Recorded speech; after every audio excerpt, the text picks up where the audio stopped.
Pendidikan Pasundan akan dibahas tuntas oleh narasumber yang telah bergabung dan langsung di Aula Mandala Sabah yang akan langsung dimoderatori oleh Ketua YPDM Dr. T. Subarsah SHSOS SPMM. Oleh karena itu saya langsung persilahkan kepada moderator untuk langsung memimpin jalannya perbincangan di siang hari ini. Kepada yang terhormat Bapak Dr. T. Subarsah, kami persilahkan. Bismillahirrahmanirrahim. Assalamualaikum warahmatullahi wabarakatuh. Sampurasun. Barayanet anu kusim kuring dipihormat, wilujeng bergabung dengan PAS TV, Pasti Pas. Bapak Ibu yang saya hormati, bahwa pada hari ini persis tanggal 18 Juni adalah mulai lahirnya pendidikan Pasundan pada tahun 1922. Hari ini genap 98 tahun. Bapak Ibu yang saya hormati, acara ini dikemas di acara ngopi pas, ngobrol rupi-rupi di Paguyuban Pasundan. Kerjasama yang pertama yaitu pengurus besar Paguyuban Pasundan melalui Yayasan Pendidikan Dasar Menengah Pasundan bekerja sama dengan PAS TV menyelenggarakan acara ini. Pada kesempatan kali ini ada dua narasumber yang ingin saya teliti karena kita di lingkungan pendidikan pasti butuh data-data yang berkaitan dengan persoalan akademik. Ada saudara kita, adik kita yang tertarik dengan dunia pendidikan di lingkungan Pasundan, generasi yang sangat boleh jadi jauh dari kita yang ada sekarang, yaitu dari UPI yang kebetulan Kang Rifki kebetulan hadir di tengah-tengah kita. Kang Rifki ini mencoba meneliti tentang pendidikan Pasundan dan diangkat menjadi skripsi. Kita dengarkan saja dulu naskah akademiknya seperti apa sebetulnya pendidikan Pasundan. Silakan Kang Rifki. Terima kasih. Assalamualaikum warahmatullahi wabarakatuh. Terlebih dahulu saya ucapkan selamat hari jadi pendidikan Pasundan ya 18 Juni 1922 dan terima kasih atas undangannya untuk membedah hari pendidikan Pasundan kepada pimpinan Paguyuban Pasundan di pusat dan di daerah, Kepala Satuan Pendidikan, terima kasih. Ya mudah-mudahan bisa membuka ya riwayat pendidikan Pasundan dulu di Tasik khususnya. Nah, kalau berbicara pendidikan itu berbicara tentang perubahan sosial. Ya. Jadi sebelumnya pendidikan itu Otto Iskandar Dinata tidak hanya dalam politik. Yang kita tahu kiprahnya ada di Volksraad, BPUPKI dan PPKI, tapi ternyata sumbangsih dalam pendidikannya juga luar biasa, khususnya di organisasi Paguyuban Pasundan. Nah, untuk pendidikan yang kita tahu ada pendidikan formal dan informal, non formal, tapi saya orang sejarah, izinkan dulu tarik dulu ke belakang, di mana di Tasik itu sebelum adanya pendidikan formal itu ternyata ada pendidikan teologis Islam. Jadi sebelum ada pendidikan kelas-kelas pendidikan yang formal yang dibawa oleh orang-orang barat dan diterapkan juga oleh Paguyuban Pasundan, ternyata orang-orang Tasik itu dulu jadi skripsi saya ini tuh lokalnya skalanya Tasik. Kenapa Tasik? Saya rasa Tasik itu bisa menjadi barometer pendidikan Paguyuban Pasundan dulu selain Bandung. Karena sekolah-sekolah yang didirikan oleh Paguyuban Pasundan itu jumlahnya banyak, selain di Bandung itu di Tasik ya.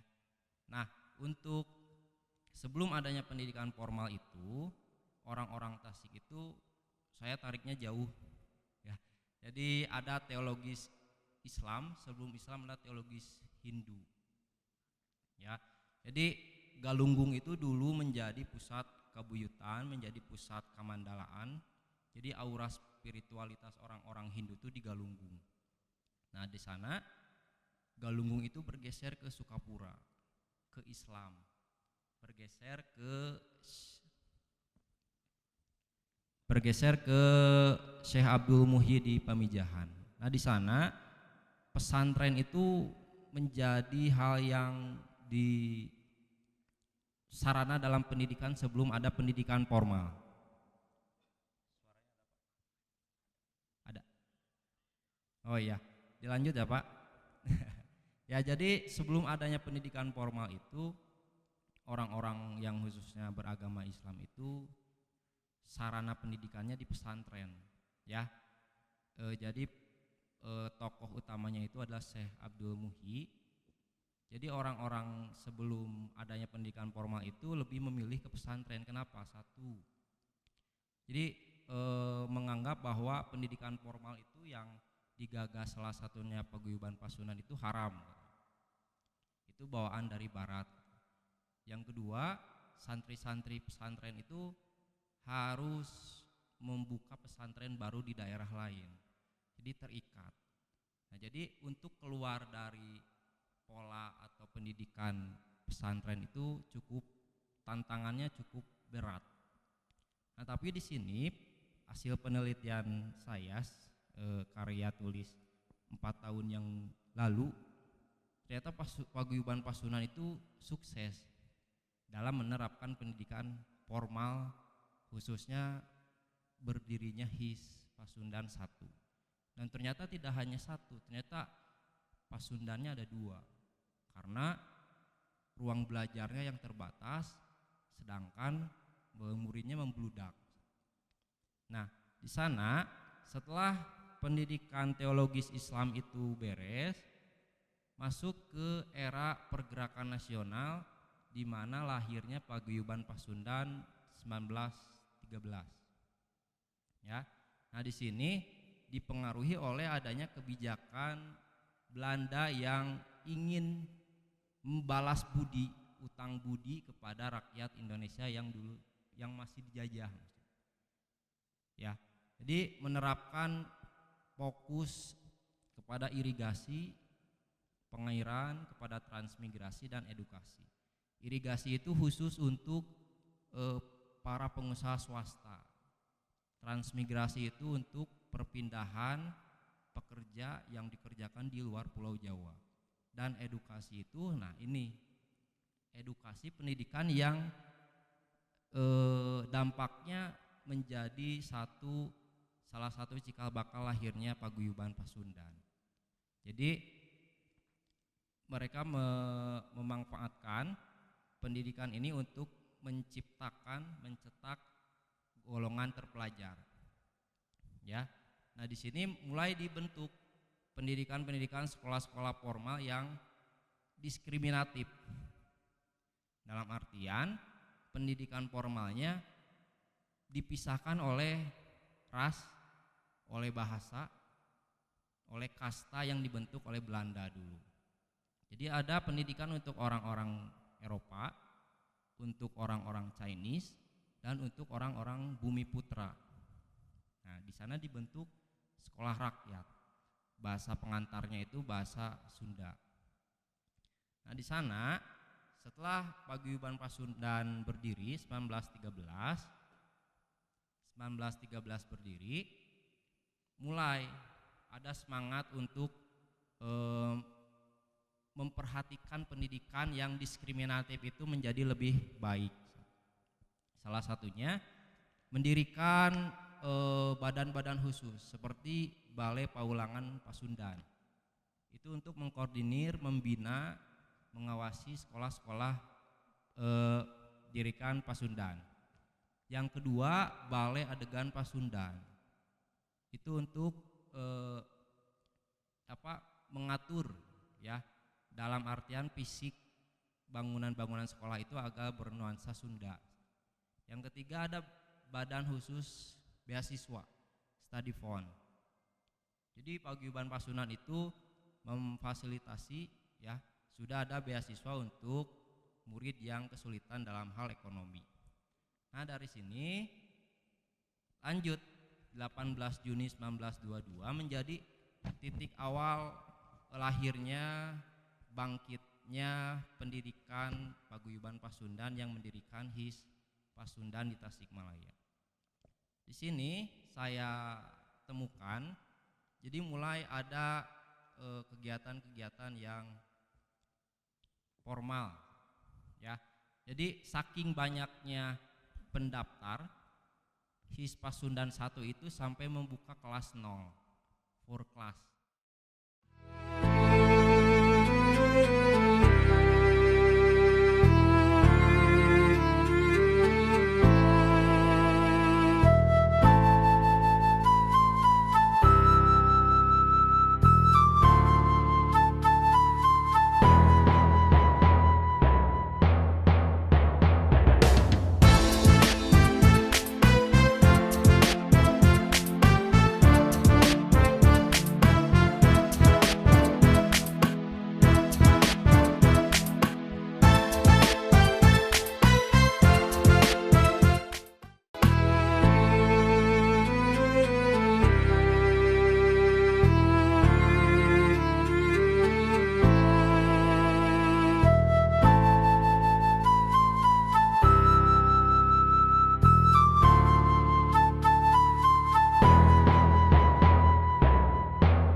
Jadi siswa yang kurang dari 6 tahun itu dimasukkan ke kelas 0. Yang kedua, ditemukan juga informasi sudah adanya study tour kalau sekarang, Pak. Study tour pada zaman HIS Pasundan 1. Dan keseriusan paguyuban Pasundan dalam pendidikan itu, ruang belajar yang terlalu kurang, maksudnya tidak memadai, membuka HIS Pasundan 2. Pasundan 2. Nah, di sana bukti keseriusan bahwa Pasundan itu sangat tertarik ingin menciptakan sumber daya manusia yang lebih baik. Ya, seperti kutipan dari Pak Otto, salah satu jalan untuk meningkatkan sumber daya manusia atau keluar dari penjajahan Belanda itu dengan pendidikan. Tahan dulu. Kenapa? Kan tadi kita sebutkan, kita kutip nih, penggemar Otto Skardinata nih, Mang Iip nih. Ada bahwa untuk keluar dari kesulitan antara lain melalui pendidikan. Pastinya warganet juga sangat paham. Kalau orang sejarah bercerita tuh begitu, tarik ke belakang sehingga jadi mengantuk gitu ya. Tetapi ini fakta sejarah. Saya minta tulisannya nanti dan skripsinya bisa di copy ke saya, kemudian kita bagikan ke warganet. Yang paling penting sejak dibentuknya Sekolah Pasundan pada tanggal 18 Juni, itu pasti ada hal yang positif, ada hal yang negatif, sehingga posisi Pasundan itu menjadi seperti apa pada saat itu. Kayaknya ini kita tanyakan langsung kepada Kang Iip. Jangan lupa di subscribe, di komen, dan di like di Pas TV-nya supaya kita bisa berjalan lebih baik. Silakan Kang Iip. Terima kasih. Assalamualaikum warahmatullahi wabarakatuh. Sampurasun.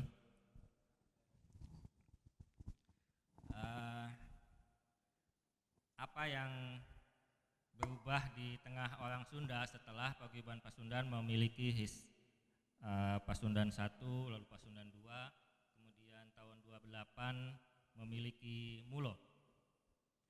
Jadi memang minat masyarakat Sunda pada pendidikan itu sangat tinggi. Ini blessing sebetulnya bagi para penyelenggara sekolah, penyelenggara pendidikan. Sejak awal ketika Belanda mendirikan HIS, itu hanya bisa menampung 70 satu angkatan, sementara yang daftar ada 400. Itu juga yang mendorong paguyuban Pasundan Tasik mendirikan HIS pada tanggal 22 Juni tahun 22, 2 minggu lebih awal dibanding Taman Siswa. Kurang nasionalis apa paguyuban Pasundan ini? Kok masih ada yang menuduh provinsialistis, etnisitas dan lain-lain, etnosentris dan lain-lain. Jadi sangat nasionalis, lebih dulu daripada Taman Siswa. Dengan adanya organisasi pertama-tama, kemudian disambung dengan adanya sekolah, maka resmi paguyuban Pasundan menjadi lembaga yang melahirkan elit Sunda baru. Jadi kan sebagaimana kita tahu sebelumnya elit itu adalah turunan Menak. Jadi kalau bapaknya menak, anaknya pasti jadi menak. Tetapi setelah ada organisasi dan sekolah, menak yang tidak sekolah dan tidak ikut organisasi dia hilang. Bahkan nanti gelar menak pada satu titik tertentu itu tidak terpakai, yang terpakai adalah gelar sekolah. Seperti sekarang itu yang digunakan oleh masyarakat, yang dihargai, yang punya nilai katakanlah ekonomis itu adalah gelar sekolahan, tidak lagi gelar keningatan. Nah, tentu saja ini yang sampai saat ini masih sangat kuat, Pak Subasa, dipegang, kemudian dipegang bersama-sama oleh para pengelola pendidikan Pasundan, begitu juga oleh para pengurus paguyuban Pasundan. Kita bisa melihat Pak Subasa berapa tahun di Pasundan? Sudah. Waduh, lebih 20 tahun. Dulu pertama kali masuk sebagai apa? Di Paguyuban Pasundan, cabang Paguyuban Pasundan di Cipaganti. Nah, sekarang sudah menjadi salah satu elit. Itu bukti bahwa Paguyuban Pasundan masih efektif untuk melahirkan elit baru. Yang paling sering dicontohkan sama ketua umum kita, beliau 30 tahun yang lalu adalah guru honor SMP Pasundan di Cijerah. Itu menarik, 30 tahun kemudian itu beliau menjadi satu inohong Sunda.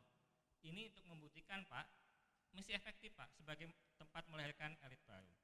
Nah, oleh karena itu, apa sih sebetulnya visi yang harus sekarang dijaga tadi untuk mengembalikan kejayaan Pasundan? Sekarang kita Paguyuban Pasundan harus, ya PDM terutama, harus mempunyai keberanian Pak untuk menyatakan bahwa sekolah-sekolah Paguyuban Pasundan adalah sekolah tempat mencetak calon pemimpin Sunda, begitu. Kalau kita anggap Indonesia itu terlalu tinggi begitu, tapi sekolah calon pemimpin lah. Nah, karena apa ya? Karena sejarahnya memang itu yang terbukti. Nanti dulu, Kang Ip. Ini pada sesi ini menarik nih, bahwa sekolah Pasundan diharapkan mendorong lahirnya pemimpin-pemimpin Sunda ke depan. Betul. Nah, tentu kan ada proses. Ya. Ada proses apanya yang harus dibangunnya, itu seperti apa kita mulainya. Untuk sementara ini kita tunggu jeda dulu. Iklan dulu deh, silahkan.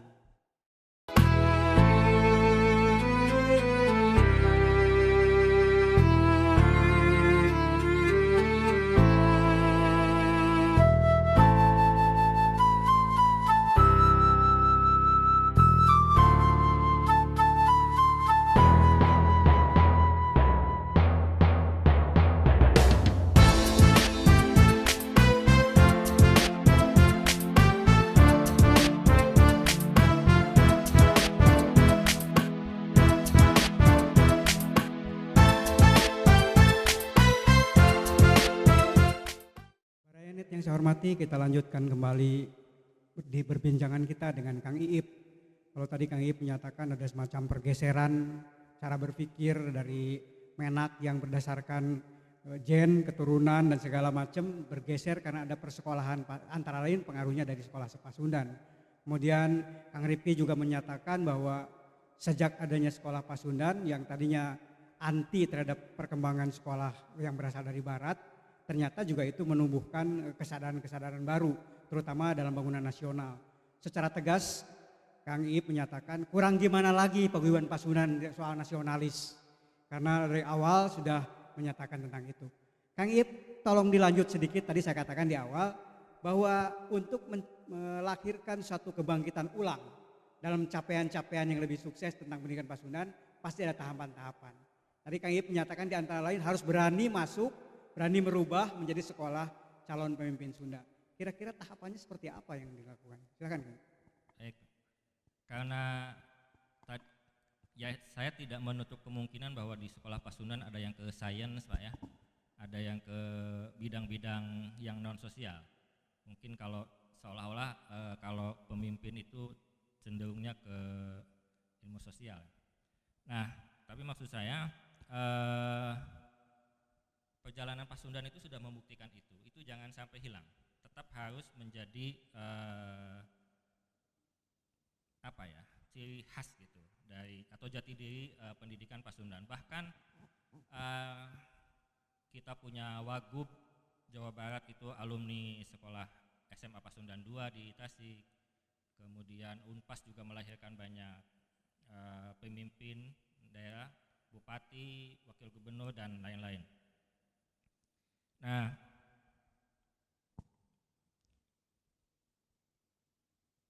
saya ingin menyampaikan 4 nilai ya Pak, yang harus tetap dijaga sehingga pendidikan Pasundan ini tetap menjadi kamemet bagi publik Sunda khususnya. Tadi saya mengambil inspirasi juga dari apa yang disampaikan oleh Ketua Umum, tapi mungkin saya membahasakannya dalam bahasa Sunda. Yang pertama itu Perceka Pak.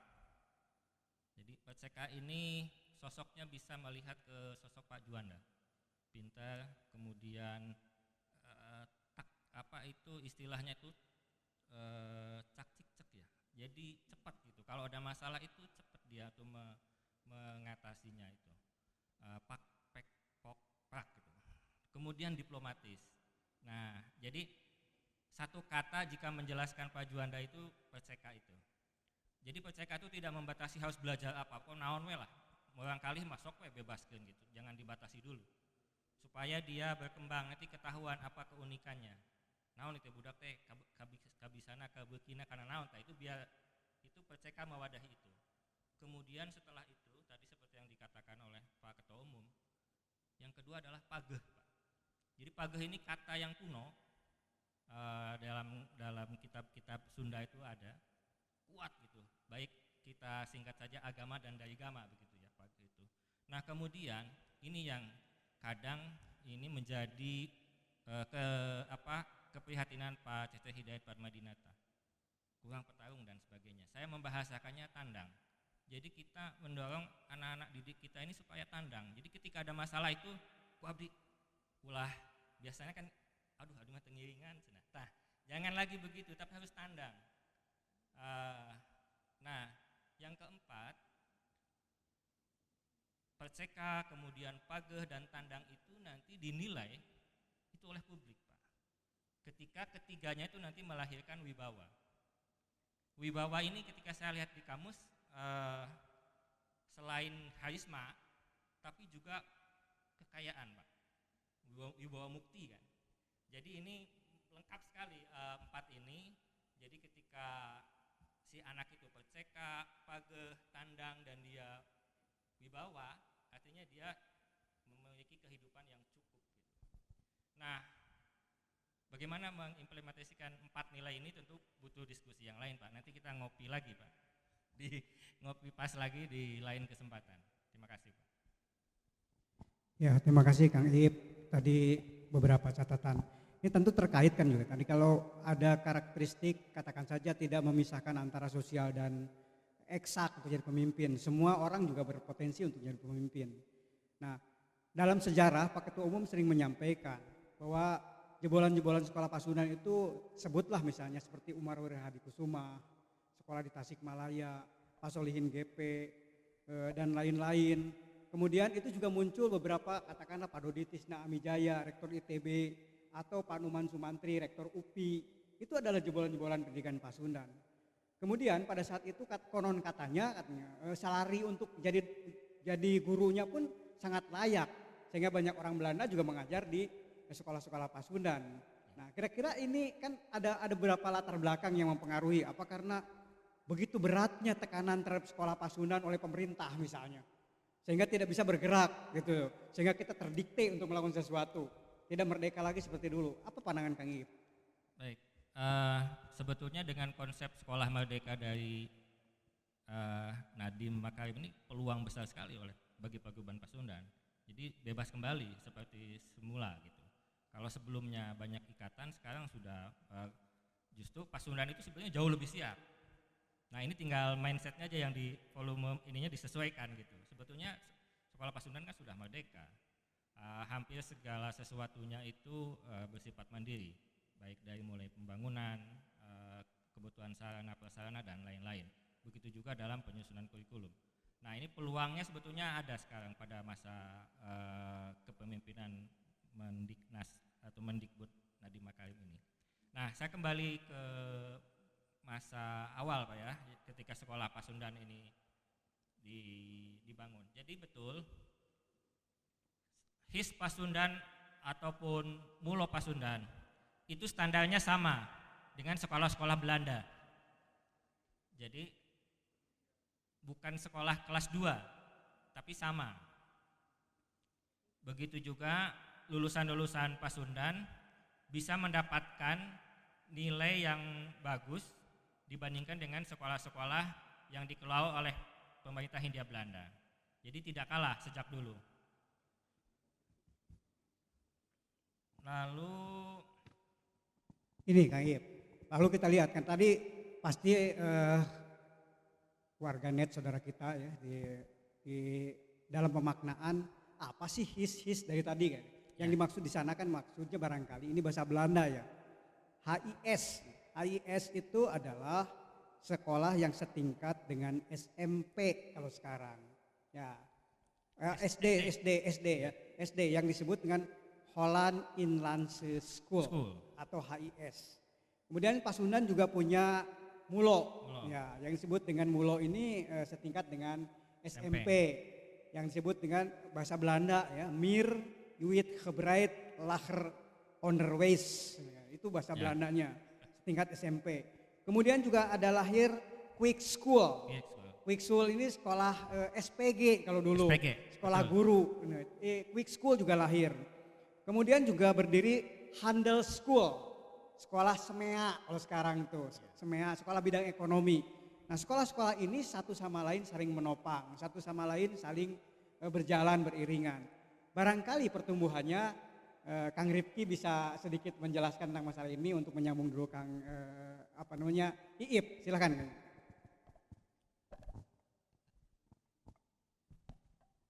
Ya, jadi untuk jenjang pendidikan di Belanda dulu, pendidikan sekolah itu ada beberapa jalur ya Pak, itu ada kastanya. Untuk orang-orang Eropa itu ada Europe Lager School ELS ya, itu 7 tahun. Ada juga setelah ELS ada HBS Hooger Burger School yang sekarang jadi SMA 3, SMA 5. Untuk jalur sekolah di orang-orang Bumi Putra itu ada HIS tadi disebutkan, itu SD. Setelah HIS ada Mulo, itu setara SMP. Setelah Mulo ada AMS, itu setara SMA. Nah setelah pendidikan itu murid-murid bisa melanjutkan pendidikannya ke perkuliahan. Rata-rata yang dari orang-orang Eropa itu lanjutnya ke THS yang sekarang jadi ITB. Nah, mungkin di sana itunya Pak. Ya, tetap kita tunggu bersama dengan PAS TV, pasti pas.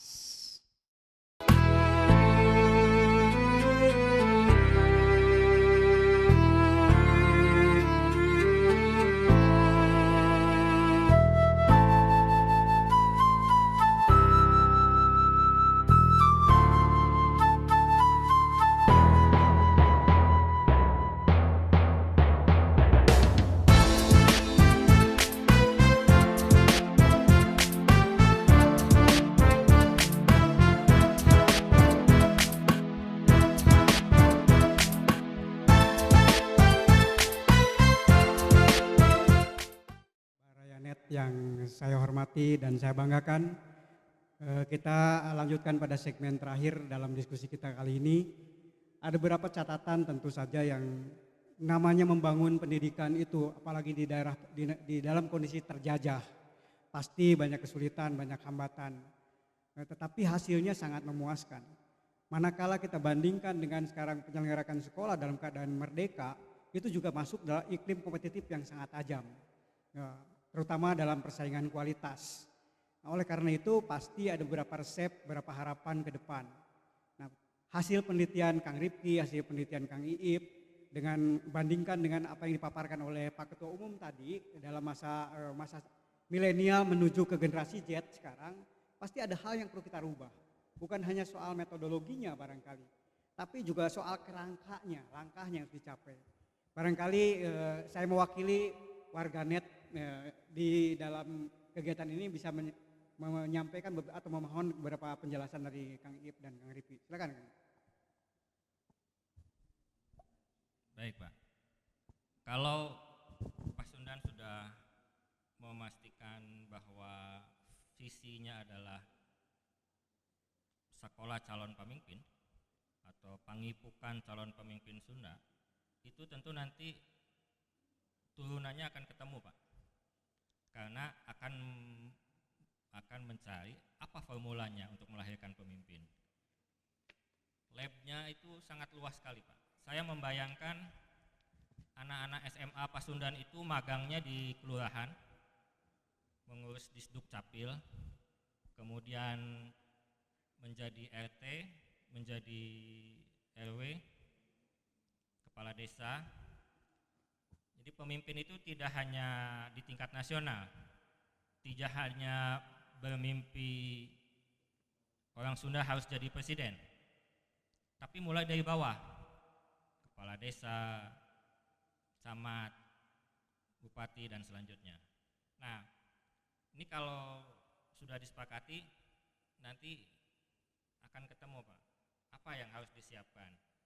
Nah, apakah selama ini YPDM di bawah Pak Barsa sudah menemukan gitu ya, core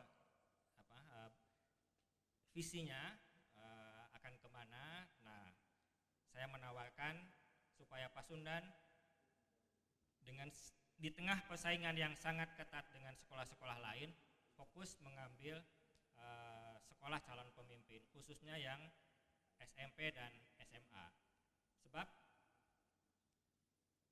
baru ada 2 tokoh Pak yang selama ini kita ketahui menciptakan atau membuat SMA untuk calon pemimpin. Yang pertama dulu Jenderal Beni Murdani dengan SMA di Magelang, lalu Pak Trisno membuat SMA di Cipadung. Nah, setelah itu kita tidak melihat lagi. Mungkin sekarang ada di Medan yang dibuat oleh Pak Luhut, tapi informasinya sangat sedikit. Kita familiar sekali dengan SMA Taruna Nusantara. Nah, kenapa Pasundan tidak mengambil ruang kosong itu Pak? Ini tidak ada yang mengambil atau mengambil fokus di situ. Dari saya mungkin itu Pak. Ya. Silakan Kang Rifki, ada tambahan lain? Dari Pak Iip tadi mungkin teknisnya apa yang diharapkan. Kalau saya melihatnya orang sejarawan tuh ke belakang feel atau jiwa untuk kesadaran pendidikannya yang sudah meluntur gitu. Jadi, dilihat dari Paguyuban Pasundan dengan animo masyarakat dulu yang ingin bersekolah itu luar biasa. Mereka sampai budaya gotong royongnya itu lekat gitu. Berusaha untuk mendapatkan perizinan operasional salah satu sekolah itu melakukan gotong royong dalam hal perizinan kepada Belanda. Yang kedua, orang-orang yang ingin menyekolahkan anaknya kepada Paguyuban Pasundan itu sikap dermawan. Mereka ingin maksudnya mampu memberikan sumbangan untuk pendidikan, arah pendidikan yang semakin berkualitas. Nah, jadi ruhnya itu yang mungkin sudah meluntur lah. Terima kasih. Baiklah, Barayanet yang saya hormati dan saya banggakan, Pas TV pasti pas. Jangan lupa di komen, di subscribe dan di di like ya, supaya ini menjadi catatan. Tidak terasa waktu kita begitu cepat berlalu. Ada banyak pelajaran yang dapat kita petik, yang namanya setitik atau secercah harapan berupa sejarah. Istilah dalam pendidikan seperti dikutip oleh Ibu Kartini, door duit tot light, gitu ya. Jadi habis gelap terbitlah terang. Nah, mudah-mudahan dengan pendidikan Pasundan kita akan juga menerangi seluruh warga bangsa, bukan hanya masyarakat Sunda, tapi dalam arti kata masyarakat Sunda besar yang lebih besar. Saya kira persoalan pendidikan Paguyuban Pasundan atau pendidikan di lingkungan Paguyuban Pasundan, ya baik pendidikan dasar maupun pendidikan tinggi, harus tetap berpegang pada sinergitas. Tadi untuk memelihara ruh perjuangan pendidikan merangan kebodohan, merangan kebodohan atau memerangi kebodohan itu bukan terletak pada pendidikan dasar saja, tapi juga pada pendidikan tinggi. Dan akan lebih dahsyat kekuatannya manakala terjadi sinergitas di antara keduanya. Oleh karena itu satu kewajiban barangkali bagi saudara-saudara kita yang mengelola pendidikan di tingkat dasar menengah, persekolahan, itu harus menjadi kontributor bagi sekolah tinggi atau perguruan tinggi di lingkungan Paguyuban Pasundan. Karena kita satu badan, satu tubuh, seperti yang disampaikan oleh Kang Rifki, ini adalah bagian dari membangun kembali ruh yang kemudian sekarang sedang meluntur. Nah, sekarang ini sulit sekali mencari orang yang mau menyumbangkan dananya kepada pendidikan sekolah Pasundan. Bahkan harus menampung warga-warga masyarakat yang tidak mampu. Bahkan mestinya menjadi tanggung jawab pemerintah pun ya terpaksa sekolah-sekolah swasta harus bersama-sama berbagi untuk kepentingan supaya masing-masing mendapatkan kesempatan yang sama untuk melakukan pendidikan. Barayanet yang saya hormati, tetap terus berkarya, tetap terus memandu, dan dirgahayu pendidikan Pasundan yang ke-98. Billahi taufiq wal hidayah. Assalamualaikum warahmatullahi wabarakatuh. Saya kembalikan kembali kepada MC-nya. Jika begitu, saya Tresya Wulandari sangat merasa bangga sekali bisa bergabung dalam acara Ngopi Pas hari ini dan mewakili seluruh kerabat kerja yang bertugas dari PAS TV. Saya pamit undur diri. Saya ucapkan juga terima kasih untuk seluruh partisipan Zoom di kesempatan siang hari ini. Mudah-mudahan kita berjumpa di lain kesempatan. Wabillahi taufiq wal hidayah. Wassalamualaikum warahmatullahi wabarakatuh.